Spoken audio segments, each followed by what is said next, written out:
At a Christmas Eve family dinner, my son-in-law's father mocked my 40 years as an electrician, while my wife stayed silent and my daughter looked away. When I finally defended myself, my son-in-law coldly said, "If you don't like my father's jokes, pay the bill and leave." I didn't argue. I smiled, settled the entire check, and left by myself. What none of them could have anticipated was that the silent choice I reached in the hours that followed would reshape everything they assumed they knew about me. Welcome to His Hidden Revenge stories about the quiet dignity of people who were underestimated and what happens when they finally stop absorbing the cost of it. If these stories speak to you, stay close. There is more where this came from, and it finds the people who need it most. Before we go further, drop a line in the comments and tell me, when a man has been pushed past his limit by his own family, do you think he walks away, or do you think he has one more move left? A note worth stating: some elements of this story have been fictionalized or dramatized for the purposes of audio storytelling. Any resemblance to specific real individuals is coincidental. What is real is the lesson underneath it. On the evening of December 24th, 2022, I walked into a seafood restaurant downtown, wearing my good coat, expecting a warm Christmas dinner with my family. I should have known better, the sort of place that tucks little sprigs of rosemary onto the bread plates and charges $16 for a glass of wine. Lorene had texted me the address 4 days earlier with a note that read, "Claire picked it. Dress nice." I pressed my gray slacks, put on the navy coat I reserved for church and funerals, and drove 35 minutes through light Christmas Eve traffic to get there. When I pushed through the heavy glass door and the warm air met my face, I spotted them straight away. Claire was already settled into a curved corner booth near the window, her dark hair pinned up the way she wore it when she wanted to make an impression. Lorene sat beside her, a glass of white wine in front of her, already half gone. And across the table, leaning back against the cushioned seat like he owned the room, was my son-in-law, Grant Walsh, a man I had known for 11 years and trusted for far fewer. Next to Grant sat his father, Clive Stanton. I had met Clive perhaps a dozen times over the years. He was a heavy-set man in his late 60s who wore sport coats with pocket squares and had a habit of laughing too loudly at his own jokes. He'd sold commercial real estate for 30 years before retiring to a condo in Hilton Head, and he never let anyone within a 5-mile radius forget it. The moment I came through the door, Clive's eyes found me and held a half second too long. Grant noticed me next. He straightened in his seat, tilted his chin upward, and let a slow smile spread across his face. Not the kind a man offers his father-in-law on Christmas Eve. The other kind. "Dad," he said loud enough that the couple at the next table glanced over. "Glad you made it." He let his gaze travel from my face down to my coat and back up again, unhurried and deliberate. "I have to say, though, I figured you'd dress up a little more for the occasion. This is a Christmas dinner, not a service call." Clive laughed. It came out sharp and quick, like he'd been sitting on it all evening. Claire pressed her lips together and fixed her eyes on her wine glass. Lorene's fingers tightened around the stem of hers, but she did not look over at me. I felt those words land. I felt them the way you feel a door shut in a quiet house, not loud but final. I had driven 35 minutes. I had pressed my slacks. I was wearing the coat I'd put on for my brother's funeral 8 years ago because I believed it was my finest, but I did not flinch. I pulled out the chair across from Clive, settled into it, and lifted the menu. "Merry Christmas, everyone," I said. My voice held steady. I was grateful for that. Harold, Lorene, finally looked up at me. Her eyes were doing that thing they did whenever she needed me to read between the lines, wide and quietly urgent, like she was sending a signal I was meant to already know. I gave her a small nod and turned back to the menu. The appetizers were printed in a font so fine I had to hold the page out at arm's length. Clive watched me do it. "Getting harder to read the small print, huh, Hal?" He chuckled, reaching for his water glass. "That's retirement for you. Nothing but time and failing eyes." "I keep busy," I said without looking up. "Oh, I'm sure." Clive waved a hand. "Little projects around the house, I'd imagine. That's what you fellows do, right? Keep the hands occupied." I set the menu down. I looked at Clive Stanton directly and gave him the same expression I used on every homeowner who had underestimated how long a panel upgrade would take. Patient, unreadable, waiting. Clive held my gaze for about 3 seconds before he reached for the bread basket. The waiter came and collected our drink orders. I asked for black coffee. Grant ordered a bottle of something I couldn't pronounce and didn't recognize. When it arrived, he made a small show of swirling it and nodding approval like he was performing for a camera. Clive ordered the same. Claire asked for a second glass of whatever she had already been drinking. Lorene covered her glass with her palm and shook her head, which struck me as odd. Lorene had always loved wine. I noticed things like that. 40 years of electrical work trains you to spot whatever doesn't fit the circuit. The dinner conversation moved the way it always did when Grant was running the table, meaning it went wherever he steered it. He talked about a property deal taking shape in the new year, something about a mixed-use development near the waterfront. Clive asked questions that weren't really questions at all, just agreements dressed up in rising tones. Claire smiled and nodded. Lorene stirred her water with a small straw and offered little. I ate my bread. I listened.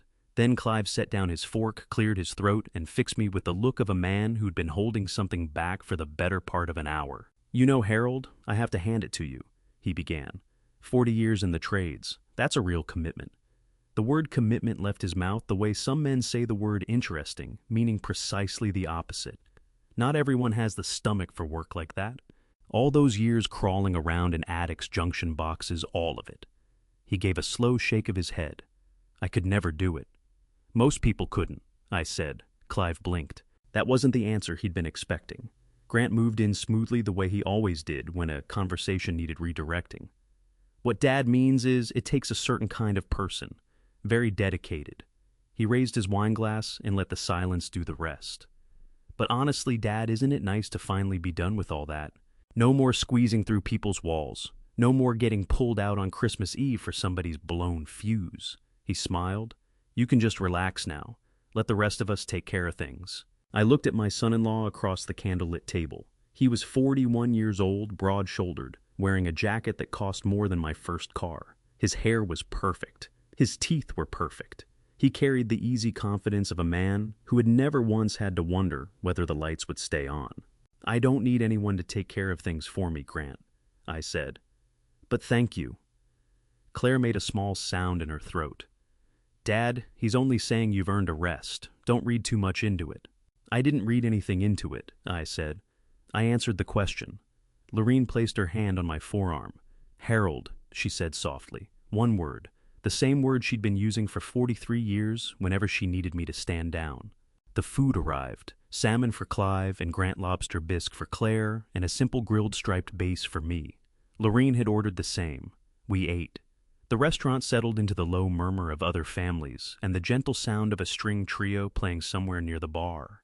For a few minutes it was almost pleasant. Then Grant set his fork down, reached for his wine glass, and looked at me from across the table with an expression I hadn't seen aimed at me before. Calm and deliberate like a man who had already composed what he was going to say. Can I ask you something, Dad? He didn't wait for an answer. Does it ever bother you showing up to a place like this in... He tilted his head slightly. That coat. The table went quiet. Not the easy quiet of people eating. The other kind. Clive brought his wine glass to his lips and said nothing, but his eyes were alive with interest.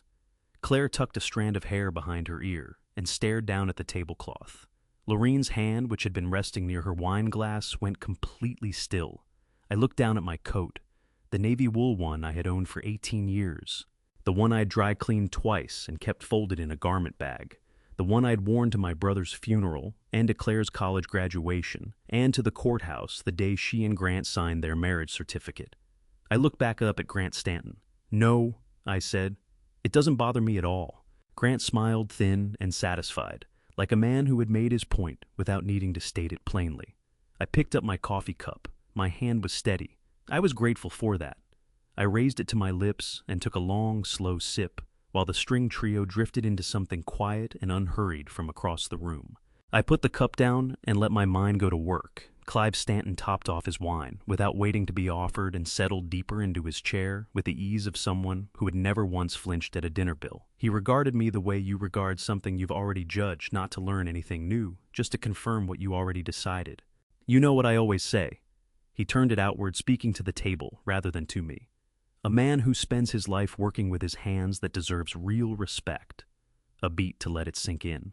But sooner or later, you have to sit with the question is that the whole of it, 40 years threading wire through other people's walls. And what do you walk away with?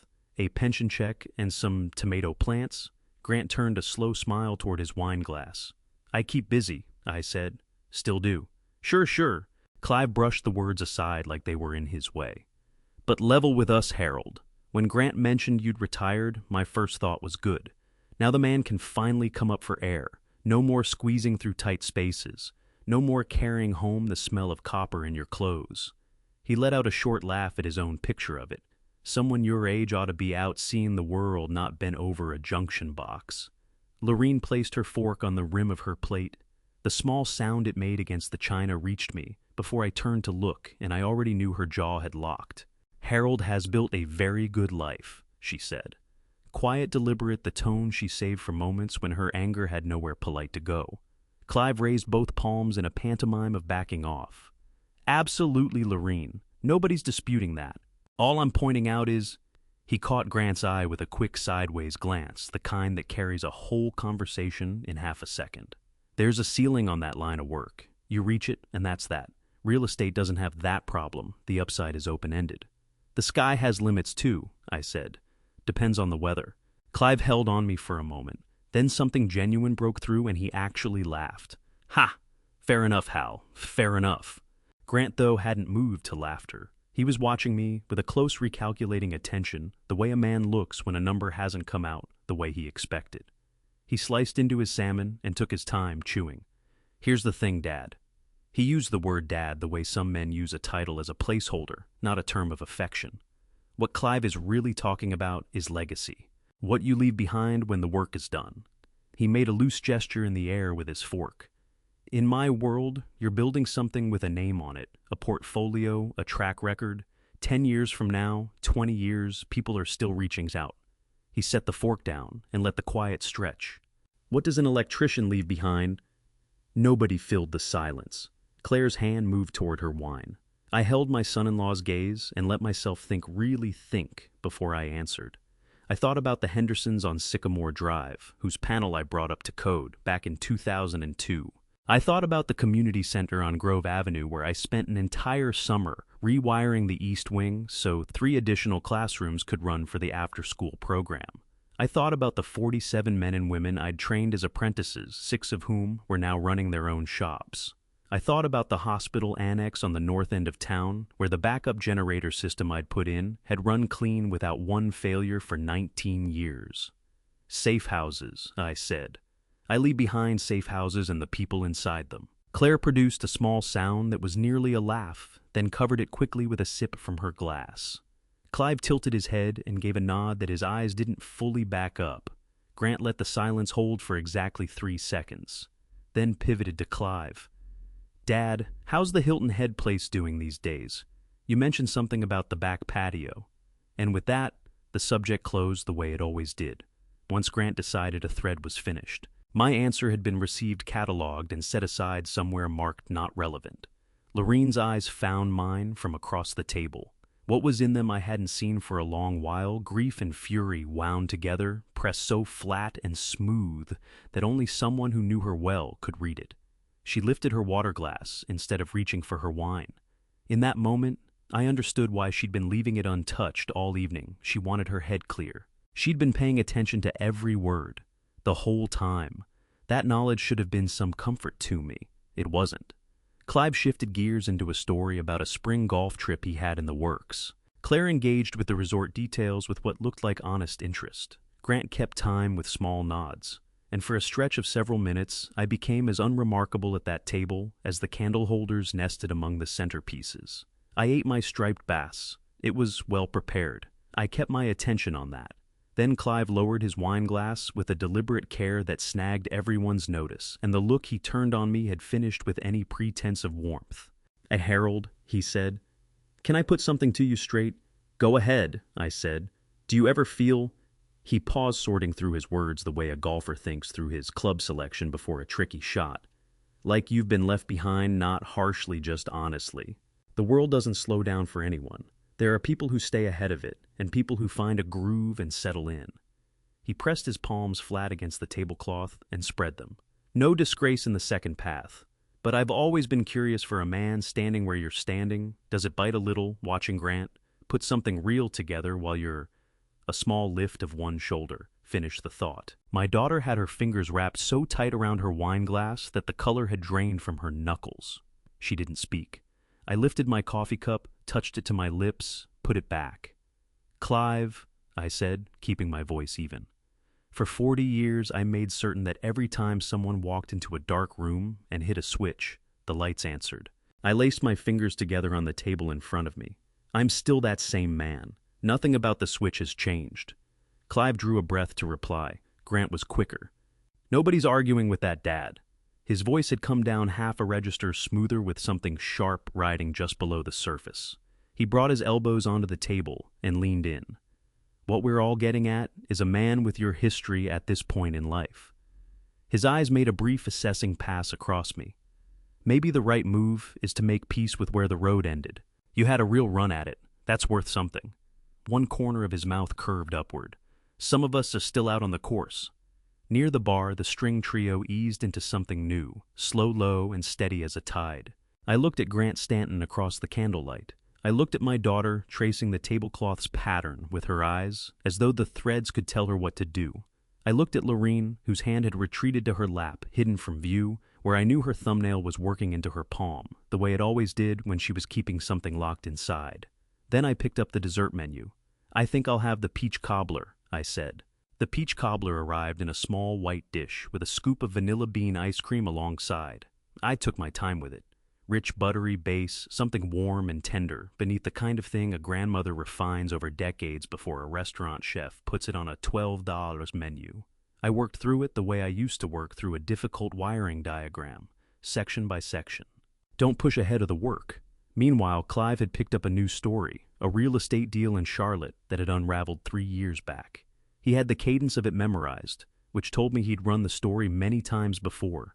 Grant fed in the right details at the right beats. Claire distributed her laughs at the correct moments.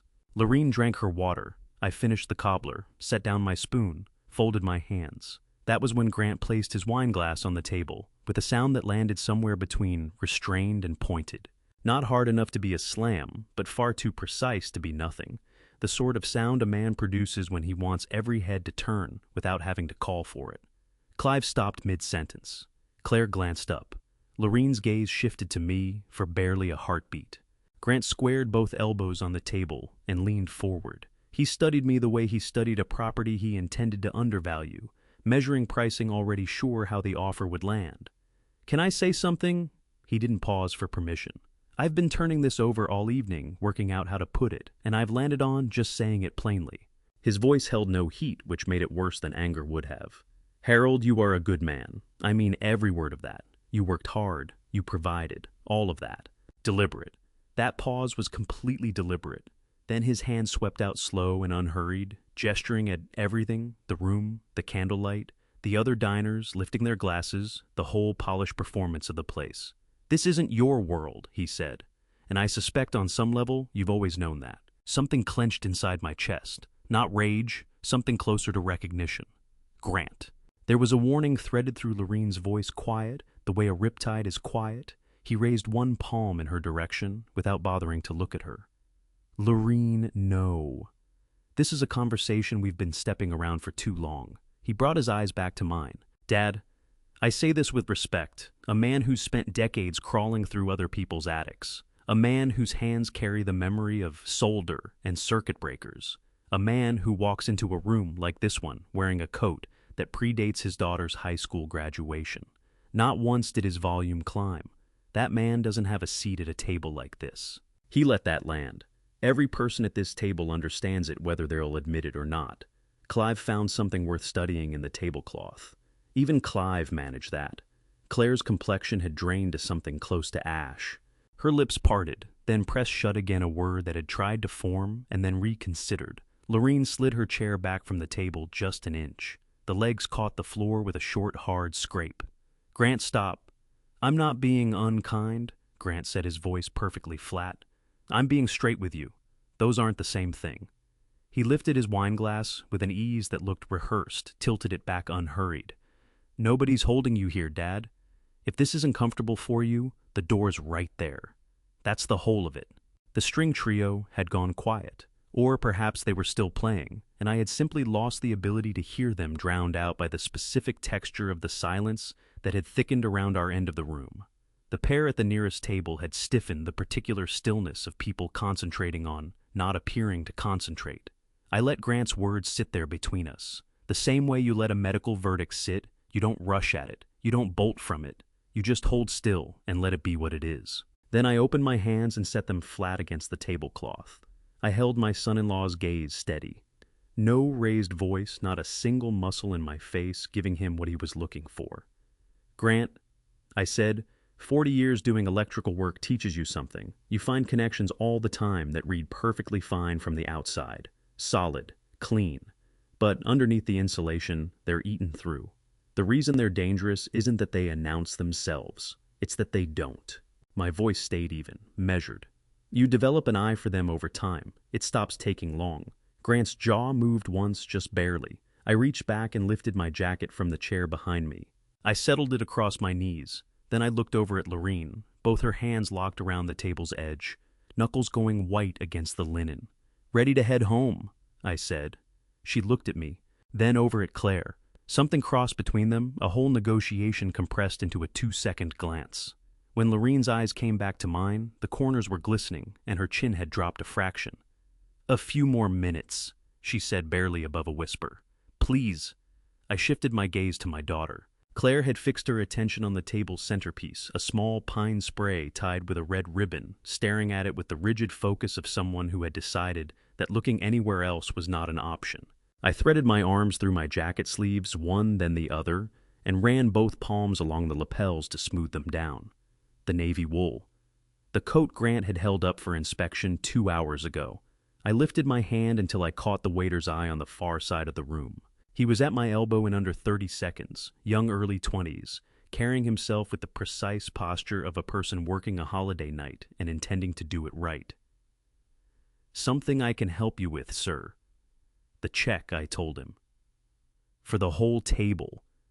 His gaze moved around the booth, Grant's wine glass suspended midair, Clive's fork hanging over his plate, Claire's napkin balled in her frozen hand, before settling back on me with the smooth blankness of someone professionally trained not to interpret what he sees. "Absolutely," he said. "Give me just a moment." Grant put his glass down. "What are you doing, Dad?"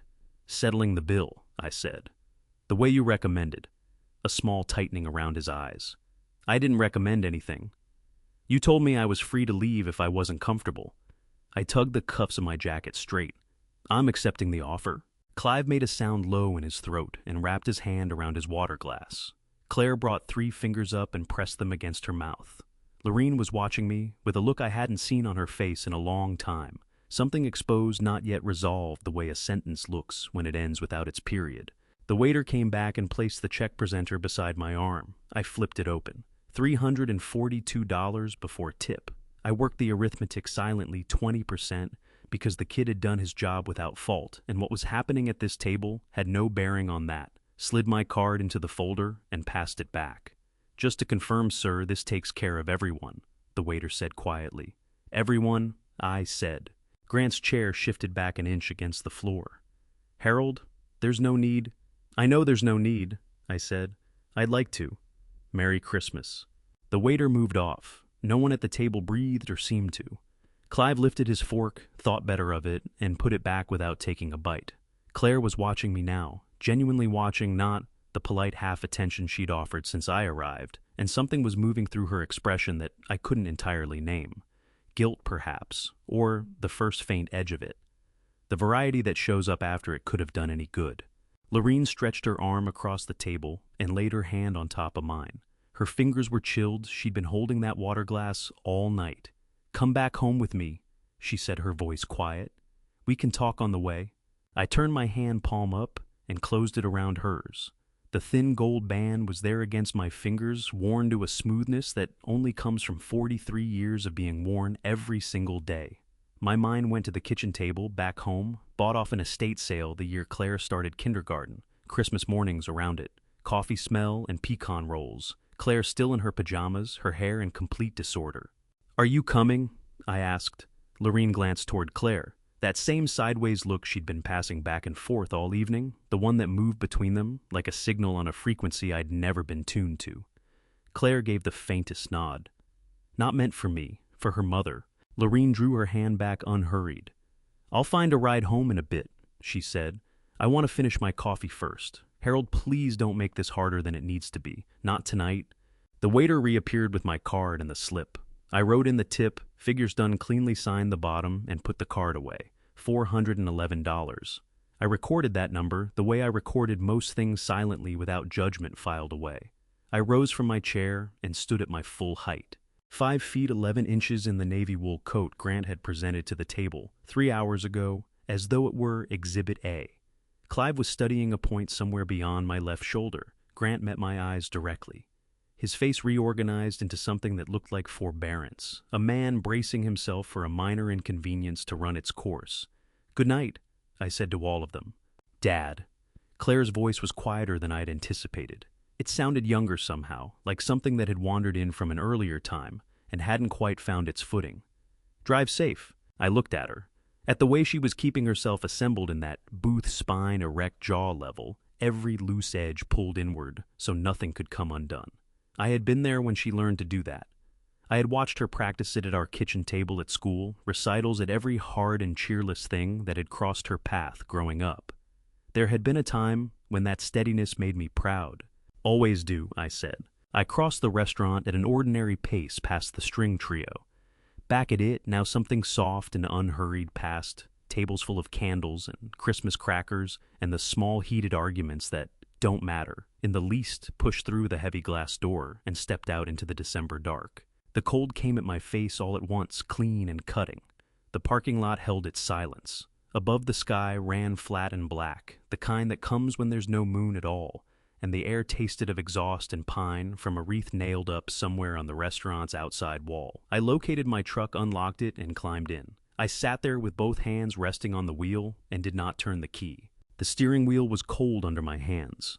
Through the restaurant's glass front, I could still make out the booth, Clive gesturing, Grant leaning back in his chair, Claire sitting rigid, Lorene looking down at something on the table before her. I turned the key.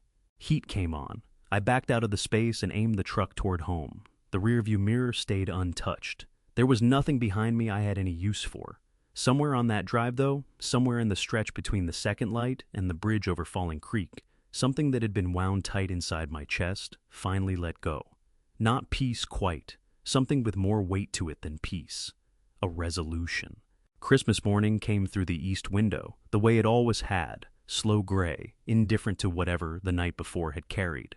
I was already out on the porch when the light got there. I'd been up since 5:30, which was no surprise. 4 decades of early job sites had set my internal clock the way I set every circuit, precisely, dependably, and not prone to drift. I'd brewed a full pot, scrambled 2 eggs and eaten them at the kitchen table with the radio turned down low, a country station out of the city that ran gospel on Sunday mornings and Christmas Day. Washed the plate and the fork and stood them in the rack to dry. Then I'd pulled on my coat, the navy one, poured a second cup, and gone out to sit in the old wooden chair on the porch and watch the street come back to life. There is a silence that belongs only to Christmas morning, and the street wore it completely. The Novaks across the way had left their porch light burning all night, a line of white bulbs strung along the roofline, blinking in the slow, uneven rhythm that told me one of the connectors in the Strand had started to fail. I'd clocked it 3 weeks back, a 10-minute repair if Dale Novak ever thought to ask. He hadn't. I drank my coffee, breathed the cold, let the restaurant stay where it was. It came back anyway. Not Grant's specific words. I'd heard versions of those before, from foremen who treated trade workers as interchangeable, from homeowners who used my first name but wouldn't set a glass of water in front of me on a July afternoon. That shape of words was familiar. It didn't rattle me. What rattled me was where it came from. What rattled me was Claire pressing 3 fingers against her lips and holding her silence. What rattled me was Lorene drawing her hand back and finding something worth studying in her coffee cup while I buttoned my coat. I had been with that woman for 43 years. I could read every register of her silence. The one from last night was one I'd never encountered before. I was on my 3rd cup when the side gate swung open. Wendell Colby came around the corner of the house with a foil-wrapped plate held out in both hands. and the deliberate heel-to-toe walk of a man transporting something breakable. He was 69 years old, built the way men get built when they've spent a career doing real physical work, 32 years as a lineman for the County Electric Authority, right up until his knees made the decision for him. Our daughters had been in the same third-grade class, which put our friendship at 30 years, and counting. Claire and their daughter Renee had drifted long since into different cities and up separate lives, but Wendell and I had stayed put. "Harriet made biscuits," he announced, setting the plate on the porch railing. "3 batches because she said the first 2 weren't right. We now have enough biscuits to carry us well into February." He dragged the second chair over from the corner, Lorraine's usual spot, and dropped himself into it with the particular grunt of a man whose knees had developed strong opinions of their own. "Merry Christmas, Hal. Merry Christmas, Wendell." He studied me for a moment, with the frank, unhurried look of someone who'd known me long enough to skip the warm-up. "Harriet heard Lorraine's car come in around midnight," he said. "Said yours was in before 10 Nero. "That's right," I told him. Dell nodded. He broke off a piece of biscuit from the plate and ate it without fanfare, chewed, watched the street, waited. That was the thing about Wendell Colby. He had a gift for silence that most men simply didn't possess. I'd seen him sit motionless in a deer blind for 6 hours. He could outlast a quiet spell the way other men outlast a stretch of bad weather, not by pushing against it, just by letting it exhaust itself. Grant said, "I lower the whole table," I told him, using the man's exact words. Dell stopped chewing. He looked at me. Clive Stanton spent a good part of the evening explaining to me that electricians don't leave anything worth remembering behind. I drank from my cup. Claire didn't say a word. Lorraine asked me not to make a scene, then stayed for her coffee. Wendell set his biscuit down on the railing. A moment of quiet, not the empty kind, but the kind that's full of things being weighed. "You paid, didn't you?" He said it the way you state a fact. "Whole table, like I said, $411. Wendell let out a long, slow breath through his nose. He picked the biscuit back up. "How?" he said. "In 30 years, I have watched you show up to every hard situation with your tools out and your head down. I have watched you repair things other men left where they fell. I have watched you hand over your time and your skill and your money to people who had not always earned any of it." He let that sit a moment. "What happened last night was not a measure of who you are. It was a measure of who they are." Something tightened in my throat in a way I hadn't braced for. I lifted my coffee cup and took a slow sip. "The part that stays with me, Stice," I said, "is that I keep underwriting it. The insurance, the phones, the upkeep on their place." I looked across at the blinking roofline light. "I've been funding the people who just told me I don't belong at their table." Wendell turned and looked at me, with an expression I knew well, the same one he wore when a job had been misread and needed pulling apart all the way back to the panel. "Well," he said quietly, "are you going to keep on doing that?" My phone buzzed against the chair's armrest. Claire's name on the screen. We both looked at it. I reached over, flipped it face down, and wrapped both hands back around my mug. "No me," I said. "I don't believe I am." The day after Christmas has its own specific quality, the morning after the storm, when the air has stilled, but everything the wind touched is still visible.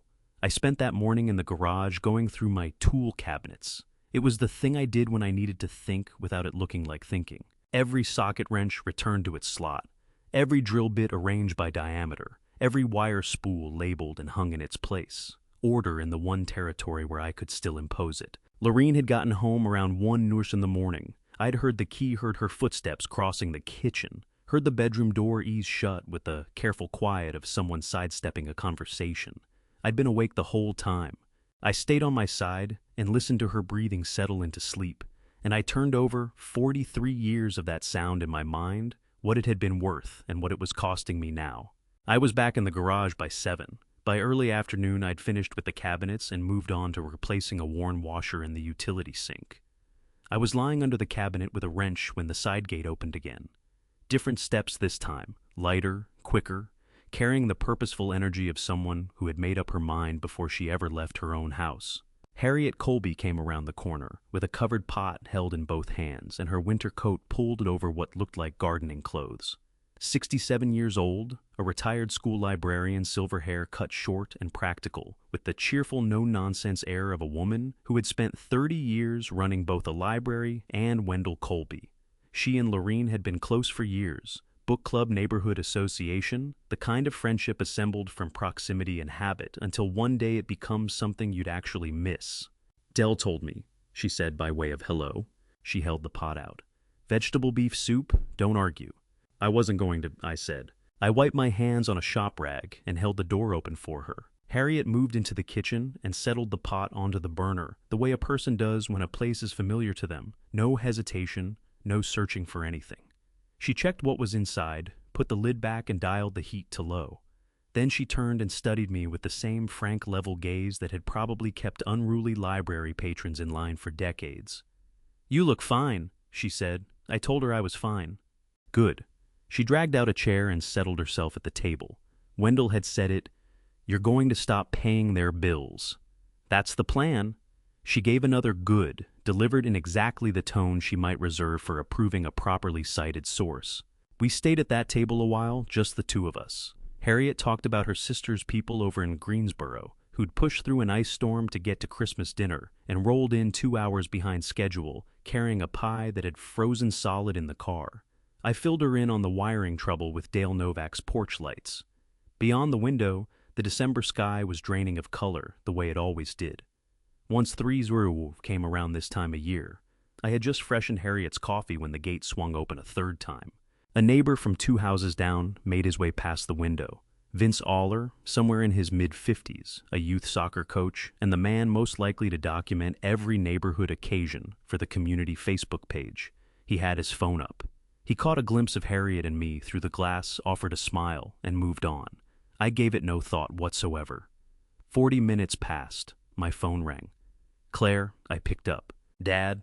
Her voice had gone clipped and efficient, the register she shifted into when something had become, in her estimation, a situation. I need you to understand something. A lot of Grant's clients belong to the Carytown neighborhood group. Are you following me? Just say it, Claire. Vince Aller posted a picture of you and Harriet Colby on the porch to the community page. Her voice jumped half a note. He captioned it something about neighbors watching out for one another at the holidays. It's sweet, Dad. I understand that. But Grant's colleague has already commented, and people are going to want to know why you spent December 26th on your porch with the woman next door, rather than with your own family. Across the table, Harriet had picked up enough of this to lift one eyebrow. Claire, I said a neighbor brought me soup. That is the entire story. I know that, but it doesn't read that way. I said, because that is what happened. Could you ask Vince to pull it down? Or at least Dad consider what this does to how people see us. Grant has working relationships with these people. I put my coffee cup down. Something inside me had moved, nothing dramatic, just a small final shift, the way a load-bearing joint releases after it has been under strain long enough. Claire, I said your husband announced to an entire restaurant last night that my presence lowers the quality of any table I occupy. And tonight you're on the phone with me because a snapshot of a bowl of soup is a threat to Grant's reputation. I let that sit. Can you hear yourself right now? 3 full seconds of silence on the line. Dad, I didn't mean I know exactly what you meant. I said, I'll talk to you later, Claire. I ended the call and turned the phone over on the table screen down. Harriet was watching me from across it, both hands circling her mug, wearing an expression that lived somewhere between sympathy and satisfaction, the particular look that requires a long shared history to pull off. She said she called about the photo. Harriet said she called about Grant's clients. I agreed. Harriet dipped her head in a slow nod. She reached over and raised the lid on the pot, checking whether it was hot. The smell of vegetable beef soup came off it and spread through the room, warm, unremarkable, and squarely in my corner. Harold, she said, setting the lid back, I've known your daughter since she was 8 years old. Her eyes stayed on me. She knows exactly what she's doing. She just hasn't made up her mind yet about whether she feels bad about it. I lifted my coffee. Outside, what remained of the afternoon light was letting go, and down the street the lamps were switching on, in sequence one after another, each burning steady and purposeful, built for exactly this. 2 days after Christmas, Lorene packed an overnight bag and a foil-covered casserole dish and drove to Claire's house. She told me she was going over to give Claire a hand with a few things around the place, that she'd be home in a couple of days. She delivered this the way people deliver lines they've quietly rehearsed, steady voice eyes, not quite meeting mine, the practiced care of someone who understands that the full version of the truth is more than a Thursday morning can hold. I took her bag to the car, told her to drive safely, stood at the end of the driveway and watched her go. Then I walked back inside, poured myself a cup of coffee, and settled into the chair at my study desk. A practical room, bookshelves covering one wall, a filing cabinet tucked in the corner, a wooden desk I'd picked up secondhand 20 years ago, and spent an entire weekend refinishing myself. On its surface, my laptop, a legal pad, a cup full of pens, and the small spiral notebook where I recorded household expenses. I started with the notebook. I'd been keeping thorough records for years, every bill on a recurring cycle, every automatic payment, every account with my name on it and someone else's ease built in. I located the right page and worked my way down the column the same way I'd approach a wiring schematic. Steadily, no, jumping ahead, nothing skipped. Grant and Claire's two vehicles were both sitting on my auto insurance policy. I'd put Grant's truck on it 11 years back, right after they married, when he was out of work, and absorbing that premium himself would have been brutal. Claire's sedan went on 3 years after that, once her lease expired, and she bought the car outright.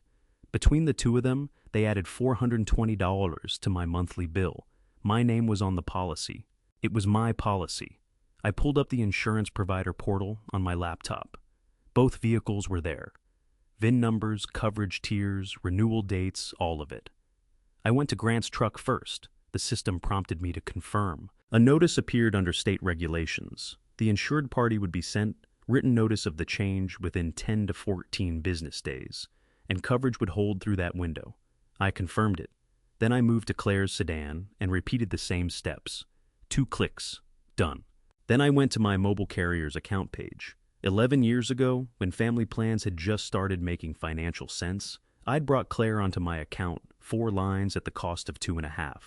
Grant's line followed when they married. The two of them together ran me $180 every month. I went into line management, found Grant's number, and chose the option to spin it off as its own account. The system told me his service wouldn't be interrupted, but billing would roll over to his own payment method within 72 hours. Same process for Claire's line, 2 more clicks. I pushed back in my chair and let my eyes travel up to the ceiling for a moment. The last entry on my list was the home maintenance account. 4 years ago, I'd arranged automatic billing with a local handyman, Gus Treadwell, who handled general repair work with standing authorization to charge my account for anything requested at Grant and Claire's address. A leaking gutter had started it, then a fence post. Then, without anyone ever naming the arrangement out loud, it had simply become part of how their household ran. I dug out the authorization I'd signed, found Gus in my contacts, and dialed. He picked up on the second ring. Hal, Merry Christmas. Merry Christmas, Gus. I'm calling to cancel the open billing authorization on the Stanton property on Hawthorne Lane. Effective immediately. A short pause. Everything all right over there?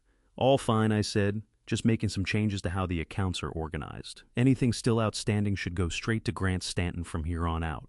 He'll get you his payment information. No problem at all, Gus said. I'll take care of it today. Anything you need at your end? Not at the moment, I told him. I'll be in touch come spring. I set the phone down and opened the spiral notebook back up. At the bottom of the page on a fresh line, I wrote the date. Below it, 3 line items: auto insurance, mobile carrier, contractor authorization. Next to each one, the monthly figure I'd been absorbing $4 to $180s. The contractor had run about $240 a month on average over the past year.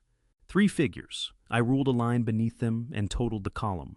$840 a month. And that was before you counted the larger repairs I'd absorbed quietly, never entered into any ledger. Before the holiday envelopes, the birthday checks, the occasions I'd pressed cash into Grant's hand because he said something needed handling right away, and I never followed up to ask what. I stayed with that number. Not angry anger would have been the easy thing, the satisfying thing, and I had learned not to trust either of those sensations. What settled over me instead was something colder and cleaner, the particular clarity of a man who has finally turned his eyes directly onto something he has been skirting for a long time. I shut the spiral notebook, I shut the laptop lid, I got up, worked the stiffness out of my back, and brought my empty mug to the kitchen. Lorene had left a note on the counter by the sink before she pulled out of the driveway. "I'll call you tonight," it read. I turned it over beside the dish rack. The kitchen sat clean and still around me, and it was entirely mine. I shrugged on my coat and headed for the garage. 3 weeks I'd been circling a woodworking project, without starting at a small bookshelf Dell had asked me to put together for Harriet's reading corner. No more putting it off. The job was uncomplicated. Honest wood square cuts, tight joints, nothing concealed, nothing tricky. Then Lorene phoned on a Tuesday evening, and from the sound of her voice I knew exactly whose notion this had been. She kept her tone carefully light, the brightness of someone performing ease rather than feeling it, and she told me Cooper's 9th birthday party was Sunday the 14th, that Claire had booked the back room at a place called Briarwood Grill, and that it would mean the world to Cooper if his grandfather showed up. "He asked for you by name," Lorene said. I didn't doubt that for a second. Cooper was 9, and he hadn't yet acquired the habit of wanting things for strategic reasons. When he wanted something, he wanted it plainly without calculation, and said so. That was the quality in him I treasured above everything else. I told Lorene I'd be there. Saturday I spent the afternoon in the garage putting the finishing touches on Cooper's gift. Back in November, I'd asked what he wanted most, and he'd answered a wooden go-kart delivered with the wistful half-disbelief of a child naming something too good to expect.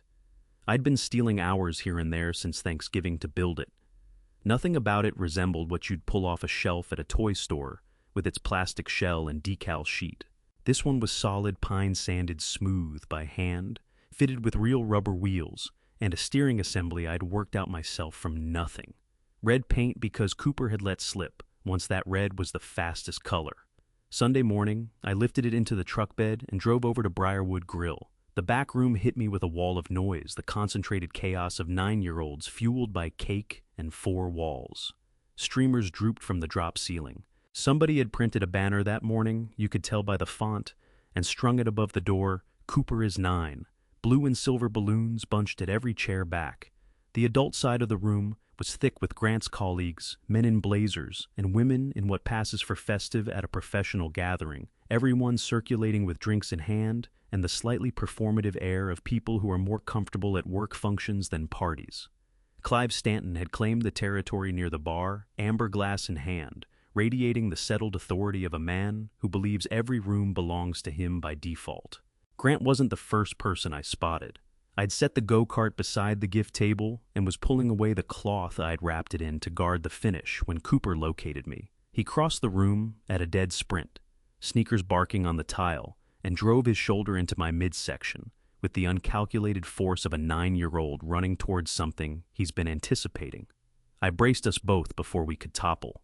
"Grandpa," he said, not a greeting so much as an exhale, the sound of someone landing exactly where they intended. "Hey, bud." I held him, then held him out at arm's length for a proper look. He had Claire's eyes. There was a gap between his front teeth that hadn't been there at Thanksgiving. "Happy birthday." Then he saw the go-kart. His jaw went slack. He moved toward it, with the slow, half-believing care of someone approaching something that might not be real if he got too close. One hand extended ahead of him, feeling for the edge of the side panel. He looked back at me. "You made this—" "I did," I said. "By yourself. Every last piece." His face opened up in a way I'd never seen a shrink-wrapped gift produce, because something bought off a shelf originates in a warehouse, but something built originates in a person, and even at 9, a child knows which one is which, even if he couldn't begin to explain how he knows.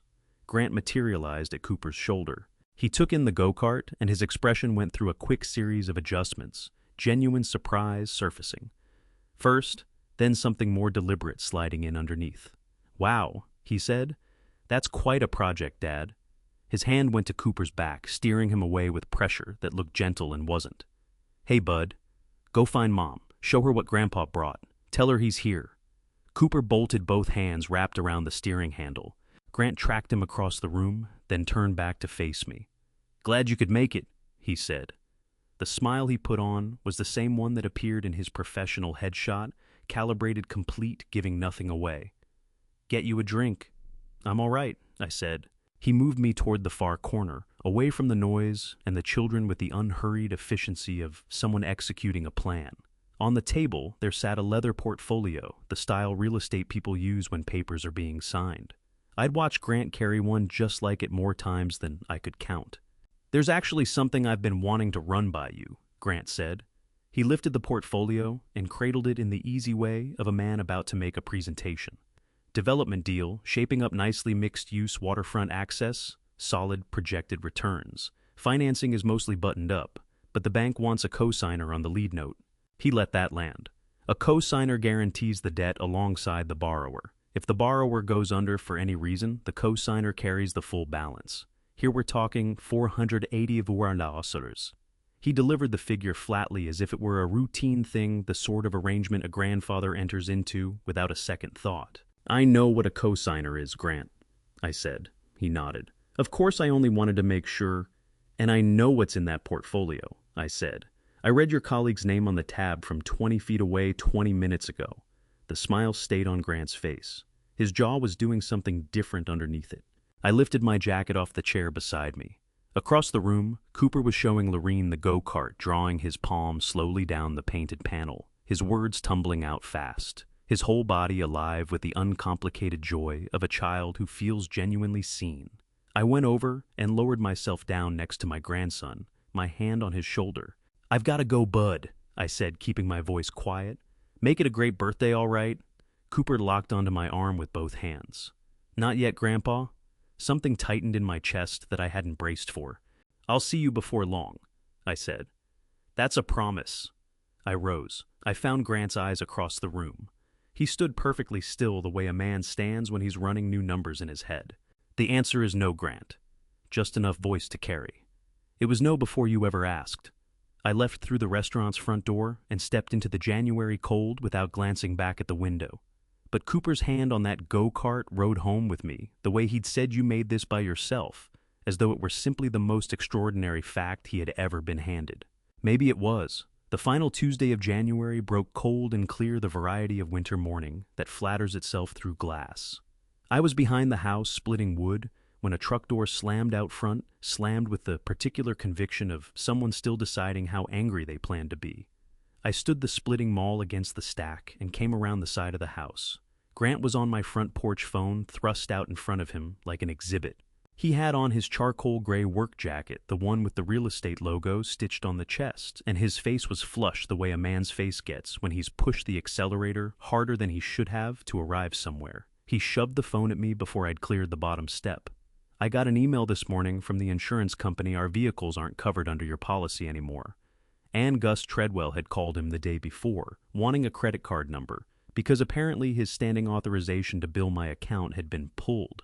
He sucked in a sharp breath. "What did you do?" I stepped up onto the porch and pushed the front door open. "Come in out of the cold," I said. He trailed me into the kitchen phone, still raised, though there was nobody left who needed to see it. I went to the counter and filled 2 mugs. I put one in front of him. He left it sitting there. "Harold?" His voice had come down from the driveway register. Lower now, more deliberate, the voice a man uses when he wants you to understand he is serious. "I want a straight answer. What is going on?" "I removed you and Claire from my insurance policy," I told him. "I separated your lines from my phone account, and I canceled the standing billing authorization with Gus." I wrapped my hands around my own mug. All 3 were accounts in my name, expenses I was covering by choice. "I've decided to stop." Grant looked at me. "Because of Christmas dinner. Because you are 41 years old," I said. "You draw a full-time income. Claire draws a full-time income. Between the 2 of you, your own expenses are well within reach. I should have let that stand on its own years ago." His jaw went rigid. "You could have given us some warning, a notice period. The insurance alone, we could have had a gap in coverage. Do you realize what kind of legal exposure that creates if either of us had been in an accident during that window?" "The policy change was submitted on December 28th, I said. "State regulations required written notification within 14 business days. That letter landed at your address on January 10th. Today is January 30th. I held his gaze. "You had 3 weeks, Grant. It was all in the letter." His mouth came open, then shut. He hadn't read the letter. I could see it in that fractional pause behind his eyes, the moment a man discovers that the argument he rehearsed on the drive over doesn't match what's actually in front of him. "The phones," he started. "We're on a family plan in my name billed to my account," I said. "I'm the account holder. I can modify the plan whenever I choose. Your carrier sent you a text on December 29th, letting you know your line was being moved to its own account and asking you to provide a payment method within 72 hours. If service was interrupted, that's where the gap opened." Grant pulled out the chair opposite me and dropped into it. He put his phone face down on the table. He dragged a hand across his jaw and fixed his eyes somewhere on the kitchen wall behind my head. The place people look when they're hunting for a counter-argument that doesn't seem to exist. We don't have the cash flow right now to just absorb all of this. His voice had shed its hard edge and picked up something that sounded for once like plain honesty. Though, with Grant, I had learned to run the numbers before taking anything at face value. Between the mortgage Cooper's school and the development project I've been moving capital around, the timing here is genuinely bad. I understand cash flow can be tight, I said. That's worth some careful thought. He looked up sharply. Meaning what? Meaning a man who is already stretched financially might want to think hard before committing more capital to a speculative development deal, I said, and before asking his father-in-law to co-sign a $480,000 note. The color in Grant's face shifted. The hot red of anger drained into something darker and quieter. "So that's what this is," he said. "That's what this is about.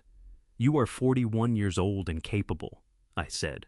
"That is all it has ever been about." He sat another moment. Then he shoved back from the table and got to his feet. He palmed his phone. He glanced at the untouched coffee mug, then back at me. "Sarah is going to lose her mind when I tell her this was all deliberate." "Claire," I said. He blinked. "What? Her name is Claire," I said. "You called her Sarah." Something moved across his face that I couldn't quite put a label to.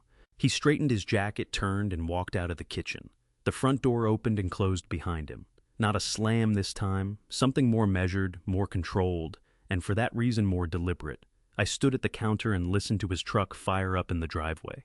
I listened to it reverse and head off down the street. I opened the small spiral notebook sitting on the counter. I found the right page and wrote the date at the top of a clean line. Beneath it, I wrote 3 words held there a moment. Then I closed the notebook. I drank the rest of my coffee. Then I went back outside to finish the firewood because the wood still needed splitting and the morning was still cold, and neither of those facts had a single thing to do with Grant Stanton. Wendell and Harriet Colby had a dining room that carried the smell of wood smoke and pot roast, and 4 decades of people being genuinely welcome inside it. The table was round. Harriet had always said that was by design. No head of the table, no foot, no one seated above anyone else. I had pulled up a chair there more times than I could count, and it had never felt like anything but exactly what it was. Harriet set a plate in front of me without asking what I wanted, because she already knew. Pot roast, roasted carrots, a biscuit alongside. Wendell poured coffee and settled in across from me with the unhurried ease of a man who had nowhere pressing to be and thought of that as a kind of prosperity. "Clive Stanton has been busy," Wendell said, working his knife through the roast. I looked up. Fay Greer had mentioned it to Harriet. Fay's husband golfs with someone who goes back with Clive from his Hilton Head days. Wendell set his knife on the rim of his plate. Apparently, Clive had been making the rounds telling people in town that I had abandoned my family, that I'd cut Grant and Claire off without any warning, purely out of spite, and that Lorene was living with them because she didn't feel safe at home. The biscuit in my hand went still. "Lorene is staying with them because she chose to," I said. "She comes back every few days. She was here Thursday." "I know that," Wendell said. "Fay knows that. Anyone who's known you more than 5 minutes knows that." He picked his knife back up. "Clive Stanton isn't pitching this to people who know you." Harriet leaned over and topped off my coffee without a word. That was her way, quiet, practical, the gesture of someone who understood that sometimes what a person needs most is warmth offered without any commentary attached. "What else?" I said, not really a question. Wendell exhaled through his nose.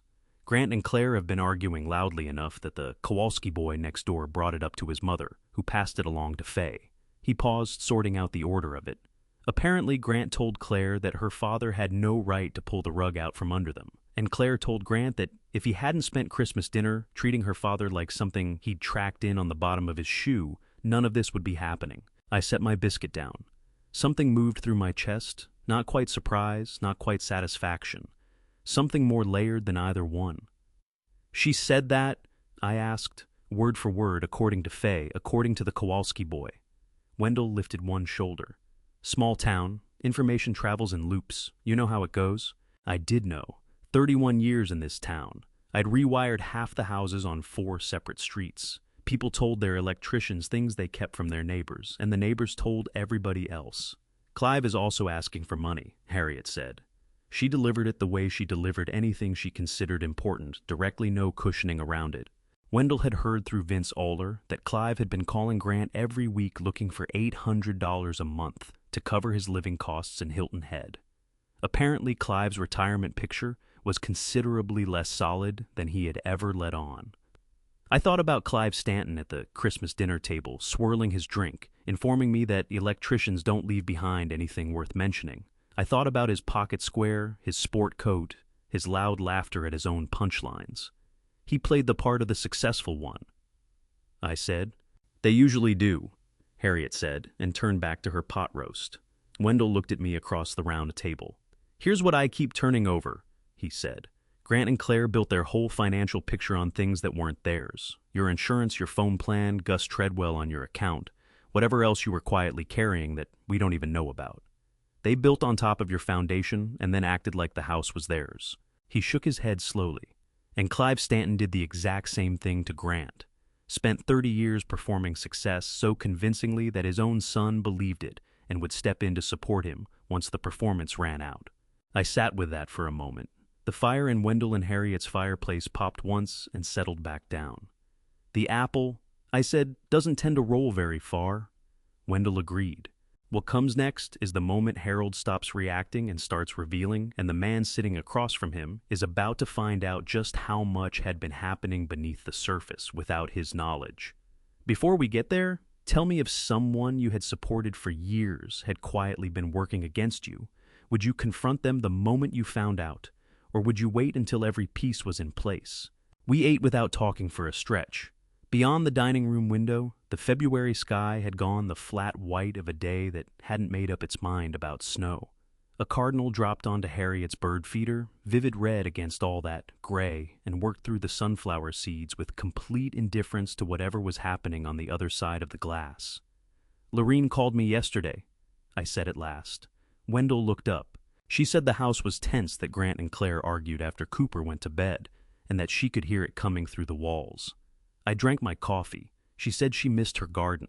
Her tulip bulbs went in October, Harriet said quietly.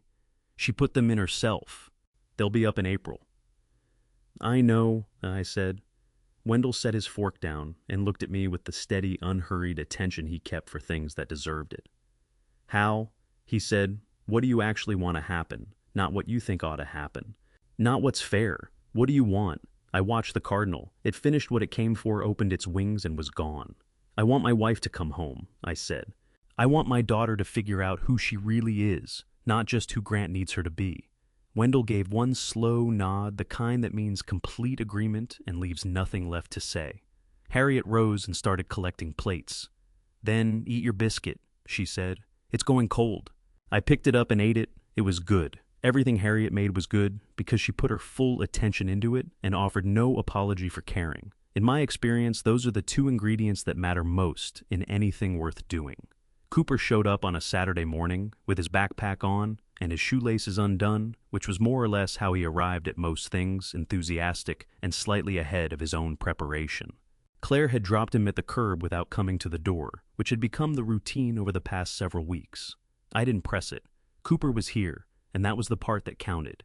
He came through the front door, already talking something about a video he'd watched on, how volcanoes worked, jumping across roughly 4 separate threads before completing any one of them, also consistent with how he arrived at most things. I poured him a glass of milk and set out a plate of oatmeal cookies I'd made the day before. He got through 3 of them in the time it took me to pull my coat off the hook by the door. Can we go in the yard? He asked, already moving toward the back. That's exactly where I was headed, I said. The February yard was mostly brown and still dormant, but the beds along the south fence were beginning to show the first faint green of early bulbs pushing up through the cold ground. Lorene's tulips. Right on schedule. I noticed them every morning over my coffee, and every morning I thought of what Harriet had said. She misses her garden. Cooper crouched beside the bed and pressed one finger into the soil next to a small green shoot, absorbed in the way children get absorbed when nobody has yet told them that dirt is something to avoid. What are these? Tulips, I said. Your grandmother planted them in October. He looked up at me. Is Grandma Lorene coming back? Yes, I said. She is. He took that in with the settled trust of a child who accepts what he believes. He got up and trailed me to the corner of the yard, where I kept a raised bed for spring vegetables. I'd been meaning to turn that soil for 2 weeks. Today was as good as any day. I handed Cooper the smaller trowel and kept the cultivator for myself, and we worked alongside each other, turning the dark earth, not saying much. Cooper was one of those rare children who could be quiet without being restless. He went quiet the same way he went busy, completely without any self-consciousness about it. I had always valued that in him. We'd been at it about 20 minutes when he sat back on his heels and regarded his dirt-covered gloves with something close to satisfaction. "Grandpa," he said, "our heat broke." I kept working the soil. "When was that?" "Maybe 2 weeks ago. There was a smell and then a loud noise, and then it quit." He pried a small stone loose from the earth and turned it over in his fingers. "Daddy said some bad words." "I expect he did," I said. "A man came to fix it, but he said it was the electrical panel, and it was going to cost a lot." Cooper dropped the stone into his pocket the way he deposited most things that caught his interest. "4 at 200, I heard Daddy say the number on the phone." I let the cultivator rest against my knee for a moment. "That's a significant repair," I said. Daddy was really upset. Cooper pulled another stone free and considered its weight. He kept saying it wasn't supposed to be that much. The man said the panel was real old, and somebody had done some of the wiring wrong a long time ago, and all of it needed to come out. He tilted his head up and looked at me with his grandmother's eyes. "Daddy knows you do electricity, right, Grandpa?" I turned the cultivator slowly in my hands. "He does," I said. "So, how come he didn't just call you?" The question came out with the uncomplicated logic of a child who sees the straight line between a problem and its solution and genuinely cannot understand why the adults in his life are walking in circles instead. I looked at my grandson for a long moment. He was watching me with open curiosity, waiting for the answer, the way he waited for answers about volcanoes and tulip bulbs. No agenda, just a real desire to know. "That's a good question, Bud," I said. "I don't have a great answer for you."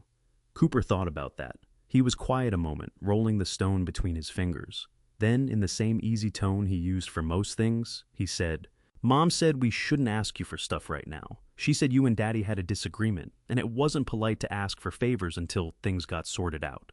He looked at his stone. "But $4,000 seems like a lot." The February air moved through the yard, cold and clean. A neighbor's dog barked twice from a couple of streets over and went quiet. "It is a lot," I said. Cooper stood and came to stand beside me at the garden bed. He looked down at the turned soil with the serious expression he sometimes wore when he was working something through. Then he tucked his dirty gloved hand into mine and held it, not because he needed steadying, not because he was cold or worn out, but simply because he was 9 years old and I was his grandfather, and that was reason enough. I held his hand and looked at Lorene's tulip shoots along the south fence, pressing up through the frozen ground toward something they couldn't see yet, but were reaching for all the same. The panel at Grant's house needed $4,200 worth of work. Work I could have done over a long weekend for little more than the cost of materials. I reached into my coat pocket with my free hand and pulled out the small spiral notebook I had taken to carrying with me. I opened it to the current page and wrote the date. Then I wrote Feb. $4,200 paid to someone else. I put the notebook away. Cooper was still holding my hand, eyes on the garden. "Grandpa," he said, "when the tulips come up, can we show Grandma Lorene together?" My throat closed in a way I hadn't prepared for.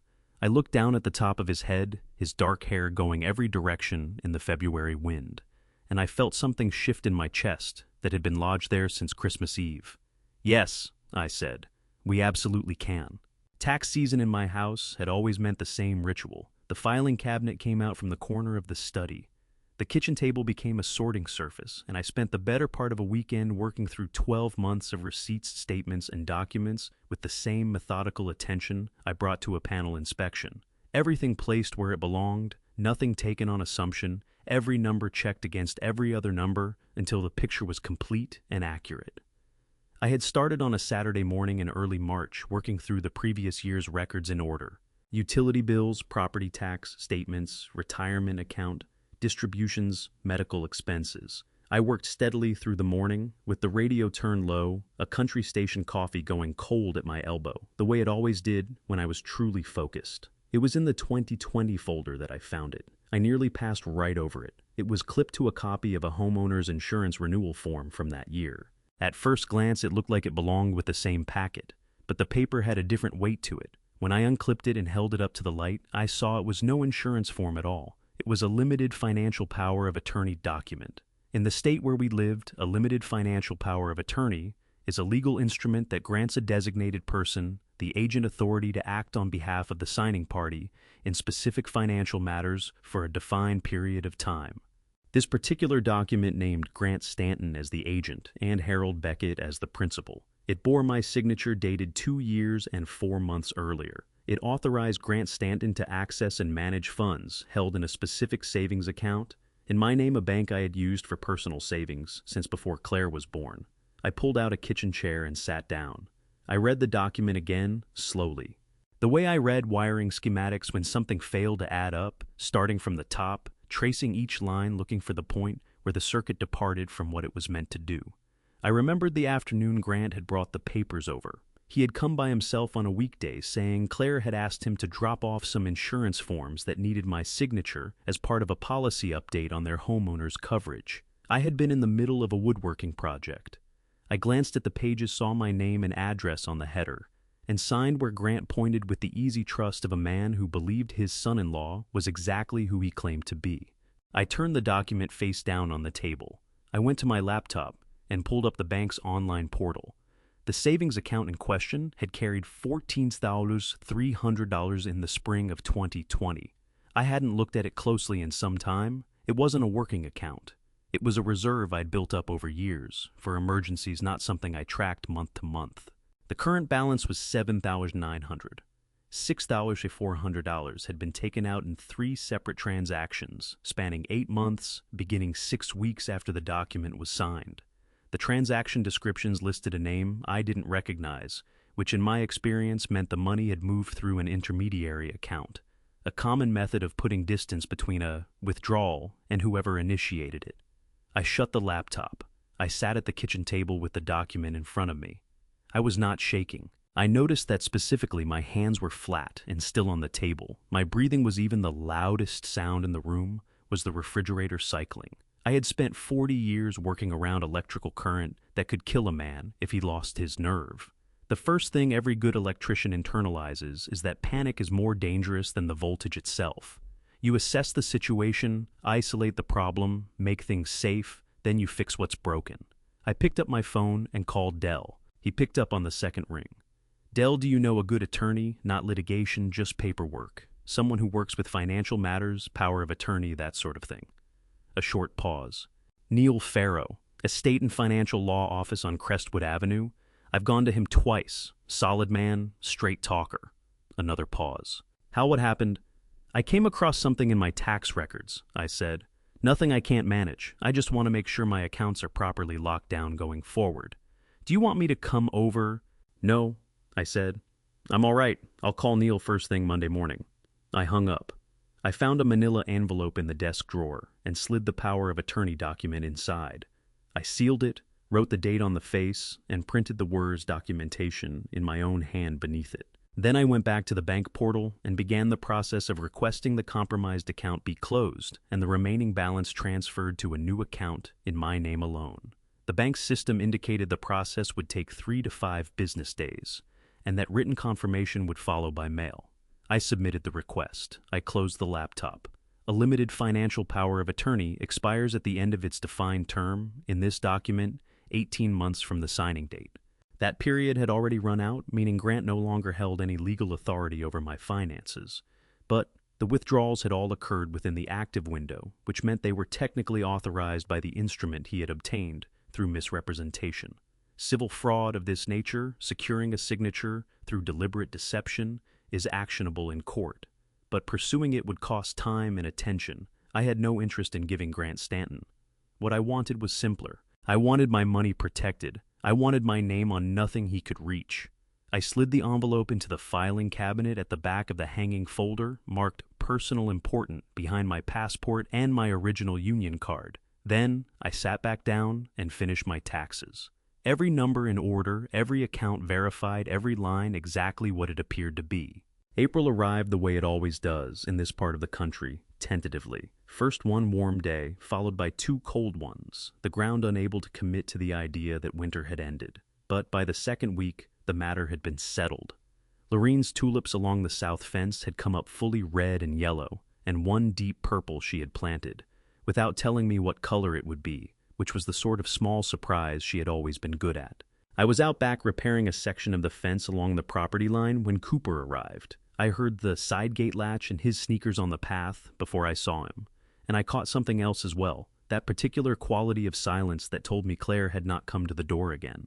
She hadn't since January. I had long since stopped expecting otherwise. Cooper came around the corner of the house and pulled up short when the tulips came into view. His mouth fell open. He moved toward them the way he'd moved toward the go-kart at his birthday, carefully, as though approaching too fast might break the spell and prove they weren't real. He crouched in front of the purple one and looked at it for a long moment without touching it. "Grandma Lorene's?" he asked. "Every last one," I said. He got to his feet and came to help with the fence, which in practice meant passing me tools when I asked and putting questions to everything else. How did I know which board had gone rotten? Why does wood rot from the bottom and not the top? What becomes of rotted wood after it's gone? Does it just turn into dirt? I answered every question as squarely as I could, because in my experience, children ask the things they genuinely want to know, and they deserve the same honesty in return. We worked through the morning. I replaced 2 boards and reset a fence post that had worked itself loose over the winter. Cooper handed me screws held the level when I needed him to, and ate half a granola bar he found in his jacket pocket, offering me the other half with the uncalculating generosity of a child who hasn't yet learned to tally the cost of sharing. I took it. Peanut butter. It was good. We were on the back steps taking a break, Cooper with a glass of water, me with my coffee, when he gazed out across the yard, wearing the look he sometimes got when something was sorting itself out behind his eyes. "Grandpa," he said, "can I ask you something?" "Always," I said. He was quiet for a moment, turning the water glass in both hands. "How come you and Daddy don't talk anymore?" I set my coffee down on the step beside me. "We've had some disagreements," I said, picking my words. "Grown-up stuff. It happens sometimes." Cooper nodded slowly, taking that in. Then, still looking out at the yard, he said, "Daddy told Uncle Vince that you were useless now that you retired, that you didn't have anything useful left to give." He turned and looked at me with his grandmother's eyes clear and direct and entirely without cruelty. "But that doesn't make sense to me. You fixed the fence. You made my go-kart. You know how electricity works." He drew his eyebrows together in the focused frown of a child running up against a logical inconsistency. "How can somebody be useless if they know how to do all that stuff?" The April air moved through the yard. Somewhere up in the neighbor's oak tree, a bird I couldn't place was working very hard at something. I looked at my grandson sitting next to me on the back steps, his water glass in hand, sneakers caked with dirt, his honesty so completely unguarded it was almost physical, and I felt what he had just given me settle into my chest without warning. Not anger. I had made my peace with anger weeks before. This was something different. Something that lived at the crossing point of grief and gratitude, both present at once, the way powerful feelings sometimes refuse to be separated. I picked up the fence board, the one I'd swapped in for the rotten piece, and turned it over in my hands. "Cooper, you know why this board failed?" He studied it. "It rotted." "That's right," I said. "But here's what most people miss about rot. It's not that the wood was weak. It's that the wood was placed somewhere it was never meant to be. Too much moisture, not enough air, no one looking in on it." I set the board aside. The wood was never the problem. The conditions were. Cooper studied the board for a long moment, then raised his eyes to mine. I could see him working the idea over, holding it up against things he already understood, the way he sorted rocks into his pockets, deliberately checking each one to see if it fit. "So you're not useless," he said. "You were just in bad conditions." "Something like that," I told him. He nodded with the full gravity of a 9-year-old who has just settled something that mattered. Then he drained the last of his water, set the glass on the step, and got to his feet. "Can we go check on the tulips before I head home?" "That's exactly what I had in mind," I said.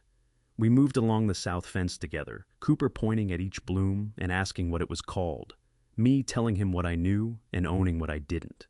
At the purple one, he stopped and crouched down close and studied it for a good while. "Grandpa," he said, his voice dropping, "I think Grandma Lorene should come back home and see these." My throat tightened. I pressed my thumbnail hard into my palm, a habit I had picked up somewhere along the way without ever deciding to. The kind you absorb from people you love without realizing it. "I think so too," but I said.